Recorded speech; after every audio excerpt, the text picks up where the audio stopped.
that we need, and the mother can decide to eat it in any way. They can eat it fresh like this, they can even blend it and just drink like that. Is still allowed. And the group of vegetables, that is the green leafy.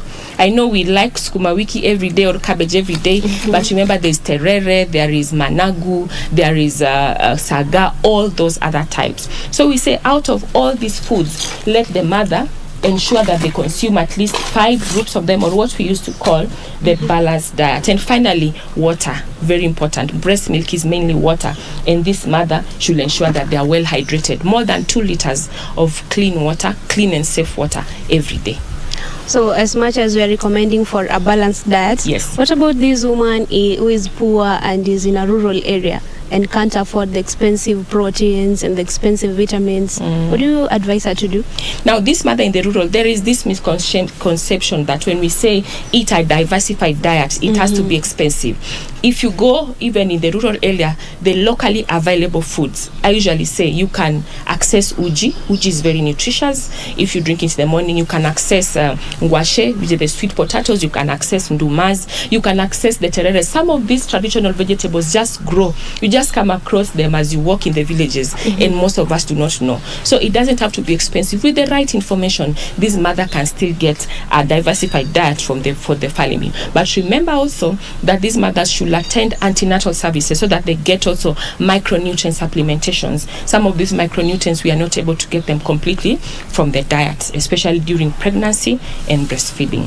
But with that diversified diet, that mother is covered. Maybe just elaborate on the multinatal services. What do you mean when you say that? Thank you. When I say antenatal services, I mean going to the clinic when somebody, or it is ideally advised that you should go even when you plan to conceive, so that you're given what is called folic acid supplement. What it does, it helps with the neurodevelopment of the baby. That happens very early weeks of pregnancy. So that is why it is encouraged. Then after that, the weight is monitored. They talk to you about a safe hospital delivery. That is where now nutritionists come in to talk to you about how to support and encourage breastfeeding later in life. Also, there are important tests like HIV that take place there, malaria tests. So these are the visits that a mother makes during pregnancy to help ensure that the pregnancy is healthy, and also the mother. Remember, breastfeeding, even the World Breastfeeding Week, we are not only focusing on the baby, we are focusing on the mother, we are focusing on the baby, and we are focusing on the community. Basing on our this year's theme, breastfeeding as a shared responsibility, what role do men play in breastfeeding? We say it's a shared responsibility. Remember, if the men play a big role in supporting women, it can be your wife, it can be your employee, it can be your cousin, it can be your sister. As a man, you can play a role, number one, by making sure that this woman at least is well provided for. They have the right nutrients, they have the right space, and they have a comfortable and a cool environment to support breastfeeding. And also, you can accompany them to the clinic visits. When you do that, you are able to follow up, you help them with the baby, you see how the growth is going on. If there is any couple counseling that should take place together, it can also happen during that time. So as the men, the society, the government, everybody should get involved in supporting this one mother who wants to rescue a whole generation by ensuring that the breastfeeding process is well sustained and well taken care of. So men, women, plus the government, we should all chip in to ensure that our kids are raised well. So what legislations are put there to support World Breastfeeding Week by the government? Okay, the government also is part of UNICEF and WHO. Those are the organs, the global bodies that support World Breastfeeding Week.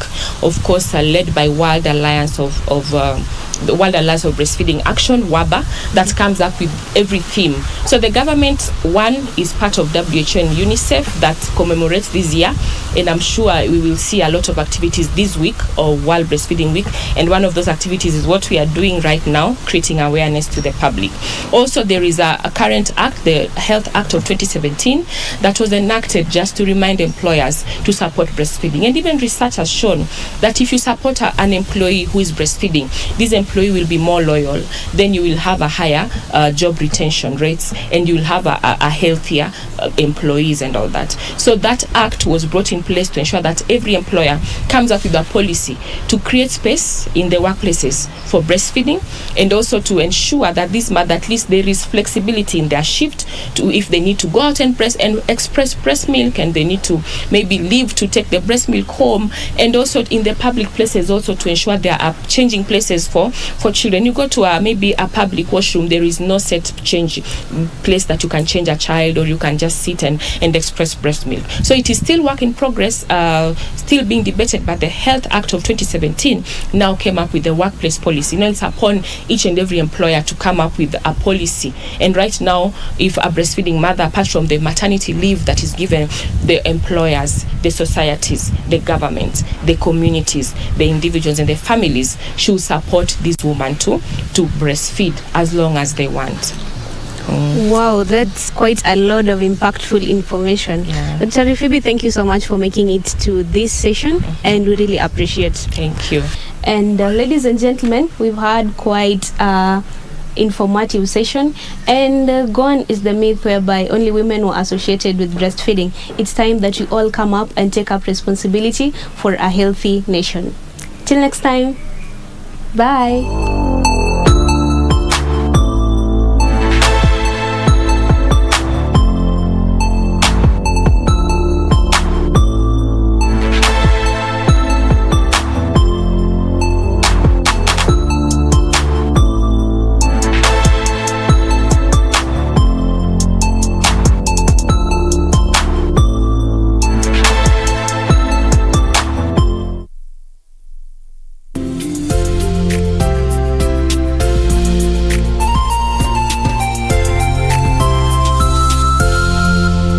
Kupata Zaburi 18 mstari wa pili, dial *811 *817#.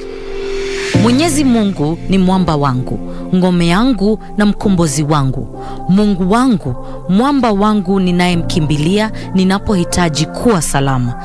Zaburi 18 mstari wa pili. Zaburi 18 mstari wa pili, dial *811 *817#. *811 *817#.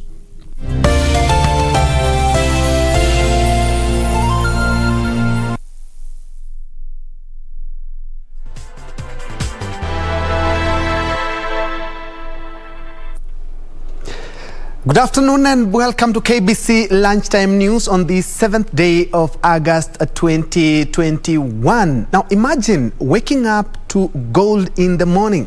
Well, that is what our golden girls have been doing for the last 2 days, and today was no exception.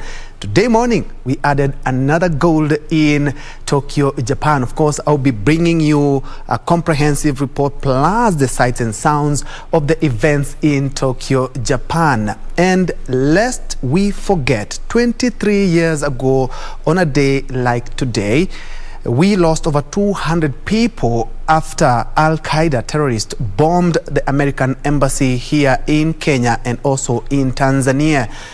Of course, we have not forgotten. Of course, we've moved on, but we'll never forget. We remember all those who died and also all those whose lives were changed, not to mention who were injured. We have a report on the latest news here in the country. My name is Ben Troy Njue. Welcome. Remember, you can be part of this conversation on all social media platforms, including Twitter, YouTube, and also on Facebook. We are also live. My sign language interpreter for this afternoon is Byron Abuli. Welcome. Well, straight to the news. Kenya's medal hunt at the Tokyo Olympics in Japan got a major boost at dawn when the duo of Paris Jepchirchir and Bridget Kosgei secured a 1-2 finish in the women's marathon. Jepchirchir, the women's half marathon world record holder, and Kosgei, the women's marathon world record holder, crossed the finish line in season best times and increased Kenya's medal haul to 8 on the penultimate day of the 2020 Games. World Half Marathon champion Peres Jepchirchir won the Olympic women marathon early this morning at the Tokyo 2020 Olympics in Japan, leading compatriot Bridget Kosgei to a 1-2 finish. Niko marathon na sitaacha half marathon. I'm still in 64, watu wako 65. So I'm still in 65, watu wako 64. So sijasema nimetosheka kwa half marathon. Marathon is not easy. Hiyo ilikuwa mzuri lakini baada ndio ilikuwa joto sana. Lakini tulivumilia kadri ya uwezo wetu mpaka position nimechukua na wenzangu akachukua gold na tunafurahia wote sababu imekuja country yetu. So far Kenya maintains first position in Africa and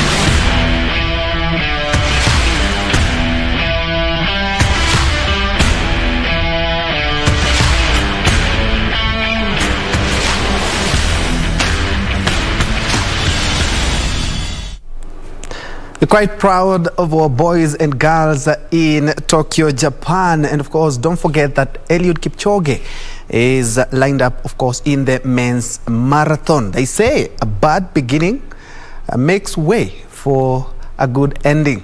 Well, let's see what happens in Japan. From Japan, we now cross over to Embakasi Estate right here in the county of Nairobi, and to be more precise, the former Taj Mahal, where the Ministry of Health has organized a mass vaccination exercise. And now we are joined by our very own Timothy Kipnusu, who has been following up on the events of the day and brings us this report. Kipnusu, if you can hear me, what is the latest?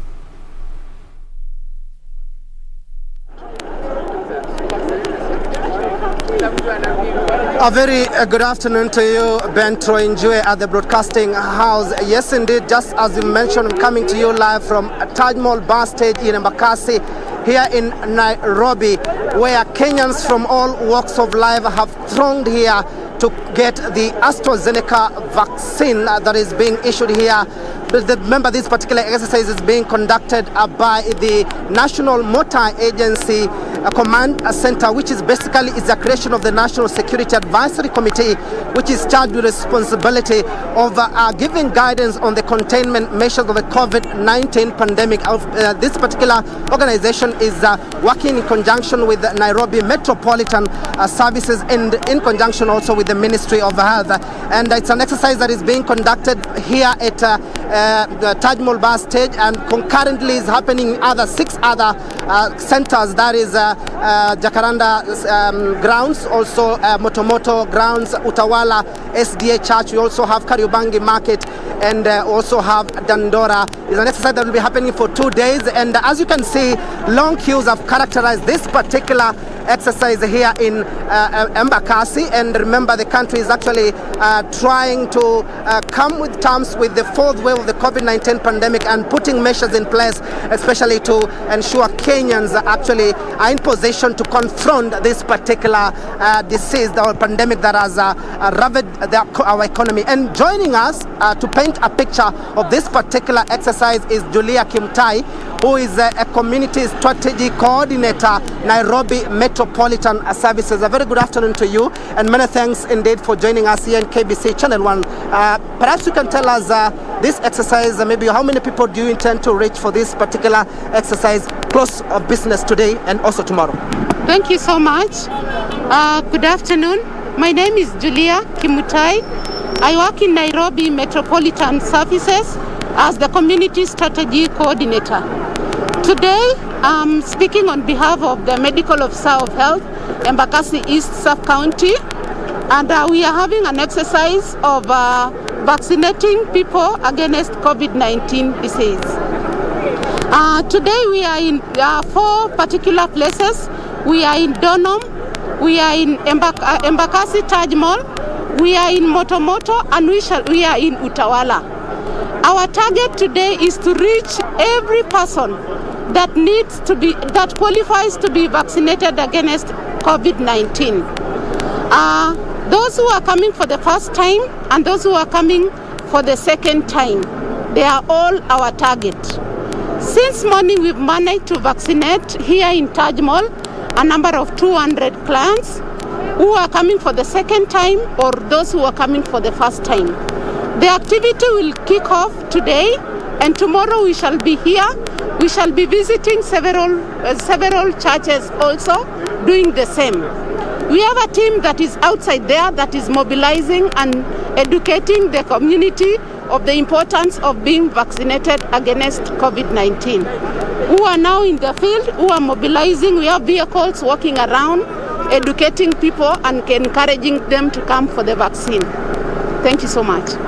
Perhaps for people who are coming over, who are eligible, maybe you can take us through, and I've seen a form that is being issued to them before they actually get the vaccine. Maybe you can take us through that. Thank you so much. Today it is a unique day. It is another array of the vaccination of COVID-19. Today we are targeting everyone who is above 18, not like the... Indeed, thank you so much, Kipnusu, there live from Embakasi, where the government, via the Ministry of Health and, of course, the Nairobi Metropolitan Services, have joined hands to ensure that Kenyans or residents of Embakasi, Utawala and the surrounding regions get the COVID-19 vaccination or the jab. And something I've also been able to pick up is that tomorrow they also intend to visit churches so that more and more people can get the jab. We will be bringing you a more comprehensive report in our subsequent bulletin. But still on COVID, at least 34 people have succumbed to COVID-19 disease in Nakuru County in the last 1 week. Nakuru County government further reports that 101 other people are fighting for their lives at the county's health facility. Nakuru Governor Lee Kinyanjui says the situation is getting out of hand and is now seeking the national government's intervention. In the past few weeks, counties have been witnessing a surge of COVID-19 infections as the country's coronavirus positivity rate remained above 15%.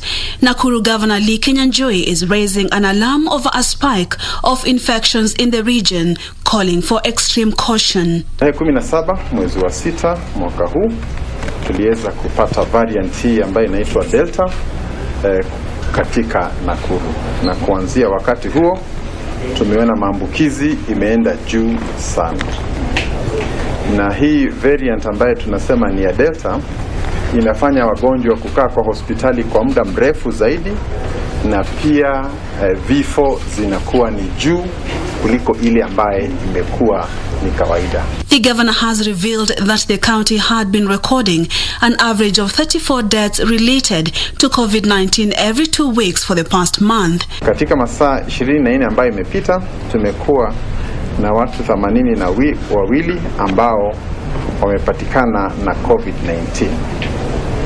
Na tuseme pia kuna watu 101 ambao wako katika hospitali zetu kaunti nzima, na kati ya hawa 88 wako katika hali ambayo wanahitaji kupatiwa hewa. An assessment by the county government also reveals that the number of hospital admissions has gone up. Kiambu County is witnessing a similar situation as the county's Department of Health raises an alarm over a surge of infections. Ni wewe mwenyewe uchukue jukumu na vaa barakoa, nawa mkono, weka hiyo social distance, na pia tuhakikishe kwamba kwa sasa kuna vaccine ambayo ni chanjo ya kuzuia kutoka COVID. Tunaomba muweze mkatembelea. Kwa sasa tunapeana katika hospitali ya Thika level 5 na pale Kiandutu, na sasa tunapea kila mtu ambaye ako over 18 na ambaye anataka chanjo. The administration will ensure that we have all what it takes. We mobilize resources available in terms of transport, in terms of personnel, na kuhakikisha kwamba regulations are being followed. Tukisema ni saa moja watu wafunge, there will be no two ways about it. And what we are going to do is to ensure we enforce. And in Garissa, locals have been warned against attending social gatherings following a spike of COVID-19 deaths and infections in the area. We enhance our engagement with the public to increase, awareness. Also to appeal to our people to adhere to the protocols, the COVID protocols, in washing hands, masking throughout, keeping their mask, and keeping social distance. Garissa County Emergency Response Committee on COVID-19 is warning of irreversible consequences if locals continue to disregard containment measures. Kwa hiyo tumeagiza polisi washirikiane na officers wa public health kuhakikisha kwamba wametembea na kuenforce sheria ile ya COVID. Hiyo imeanza mara moja. Purity Museo, Lunchtime News. From Nakuru, we come back here in the city, Nairobi, where this week, and of course the first weekend, full weekend of August, we do commemorate or celebrate a National Twins Day. Of course, double the fun. But we are crossing over to the Arboretum where our reporter Ruth Wamboi is sampling some of the things or some of the aspects these twins enjoy. But do you know that they have a lot in common and also a lot of differences? Anyway, Ruth Wamboi.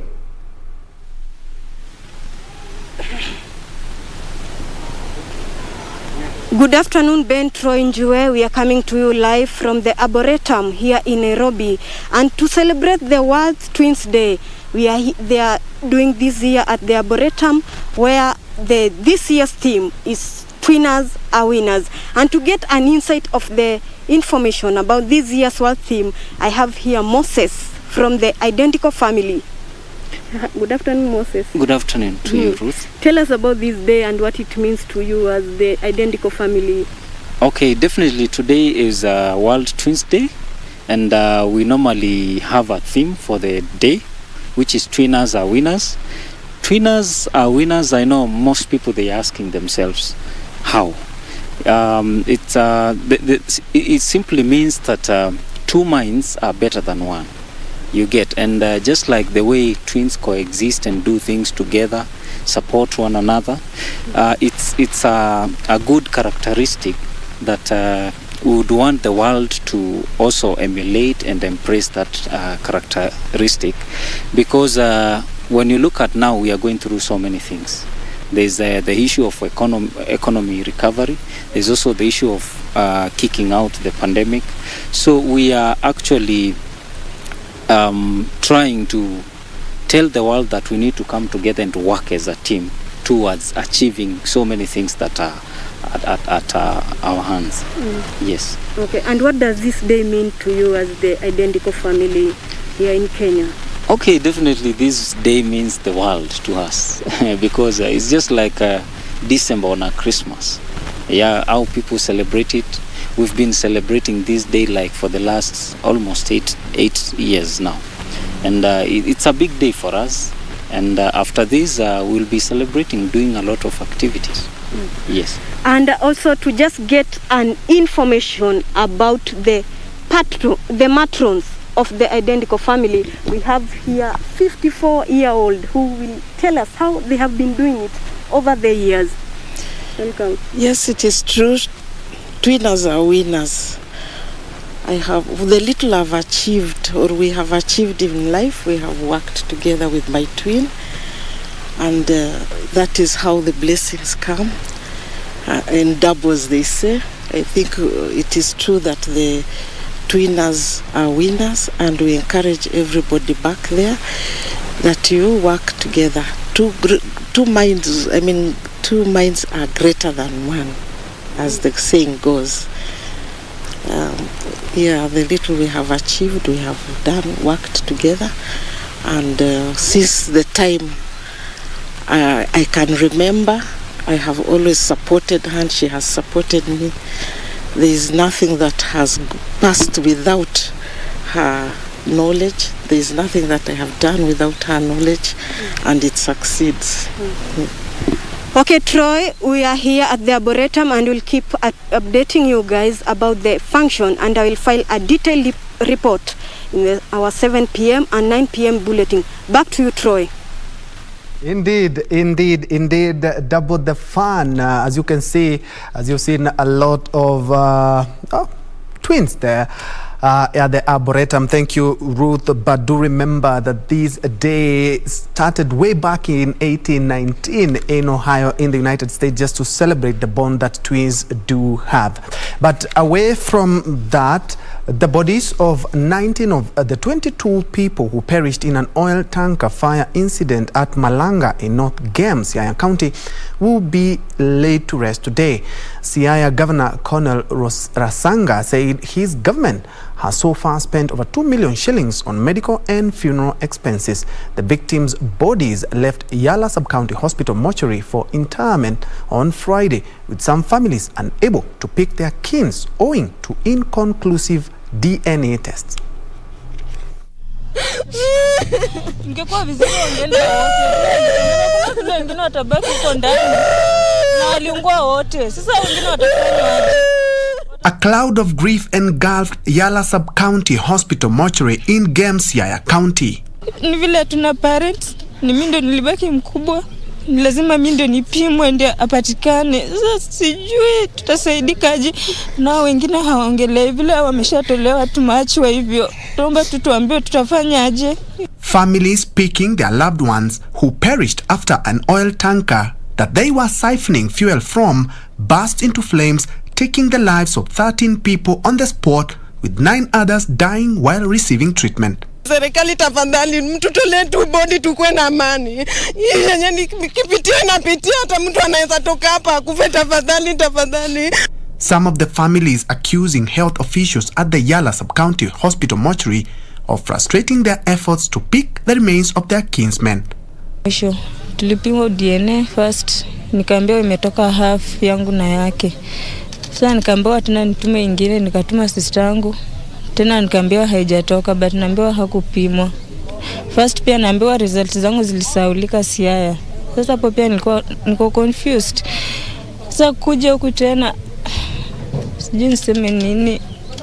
The hospital, however, claiming that the DNA samples of some of the bodies were inconclusive, hence declined to release them. Siaya County Governor Colonel Rasanga said that his government has so far spent 2,205,615 on the victims to cater for medical and funeral expenses. My government has waived all charges relating to treatment and mortuary fees for all the victims. The medical bills will continue to increase with other patients still in hospitals. The cumulative figure of expenses incurred to date on matters relating to this tragedy is estimated to be 2,205,615. Ingekuwa vizuri wangeenda wote. Kuna wengine watabaki huko ndani na waliungua. May the Almighty God rest their souls in everlasting peace. Moving on, the Ministry of Labour has thrown its weight behind the mechanization of tea picking by multinational tea companies. Labour and Social Protection Cabinet Secretary Simon Chilugui said the ministry cannot fight technological advancement. The CS who visited tea estates in Kericho, however, said caution should be taken to preserve the livelihood of the people, and interest of all workers should be safeguarded. Thousands of tea workers in Kericho and Bomet counties have lost their jobs resulting from mechanization of tea picking.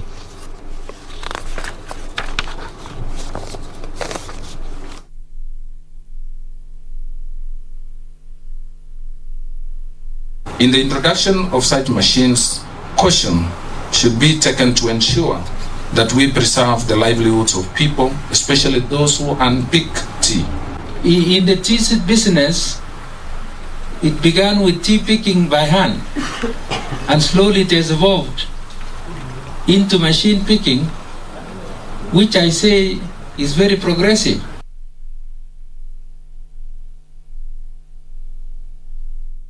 Moving on, the Kenya Forest Service is partnering with stakeholders to rehabilitate 480 hectares of degraded natural forest nationwide. Chief Conservator of Forest Julius Kamau says the restoration will be implemented through the newly launched Kenya Energy and Environment Social Responsibility Project. Chief Conservator of Forest Julius Kamau, who launched the Kenya Energy and Environment Social Responsibility at Gakanga Forest in Kieni West Sub-County, Nyeri County, said the initiative is a joint venture between the Ministry of Energy, Kenya Forest Service and the local Community Forest Association, aimed at restoring more than 250 acres of forest cover. We have to come up with a very strategic initiative to help us to deal with this problem of degradation. And what we did as a Kenya Forest Service together with the Ministry of Environment is to develop what we call Adopt a Forest Initiative. This is an initiative that allows other partners to come in, take a certain area and support us to restore that area. But in this case, it's very unique because we are engaging with the forest adjacent communities, that's the CFA for Moringato Forest Station, but also in Mbaringo block where we are today. He added that through the venture, they had been able to inject 35 million shillings to restore the degraded area with the help of surrounding communities in a span of 4 years. We believe that we have to empower the forest adjacent to the community adjacent to the forest, because they need to perceive that these forests are their own forests. When we destroy the forest, they destroy their own lives. We don't want to plant trees only inside the public forest. By the end of this project, we would expect also the community members, and that's why we are here with the chair of the budget committee and the member of parliament for this area. We are here with the county government and also the MCA for the area, because it's not about Kenya Forest Service. It's about the government coming together, embracing the non-state actors and the communities. We can deliver this country to 10% tree cover, and that's the opportunity that we want to present to Kenyans by working together across the country. Kieni MP Kanini Kega and Community Forest Association Secretary Daniel Maina lauded communities for embracing protection of forest, urging the youth to fully participate in the rehabilitation exercise. We are not getting the adequate rains that we used to get. Our rivers are drying up. And since now we have realized the mistake that we did 30 years ago, we have committed as a community to make sure that we restore the glory that we used to have those many years. And we have started with this forest. We are going to extend to all the forest around our areas. And not just in the forest, we are also going to plant trees in our farms. At the same time, he called for more sensitization on destruction of the environment and its impact on people living downstream who depend on water flowing from two major water towers of the Aberdare and Mount Kenya in Nyeri County. And on that conservation note, we have come to the tail end of KBC Lunchtime News. But do not forget that we have all these news articles plus much more on all our social media platforms. Kindly take a sneak peek for more. Thank you for watching. But don't forget, Dira Magwiji at 7 p.m. and the Legends Edition at 9 p.m. today. My name is Ben Troinjue and my colleague has been Byron Abuli on the bottom right of your screen. Do enjoy the rest of your weekend.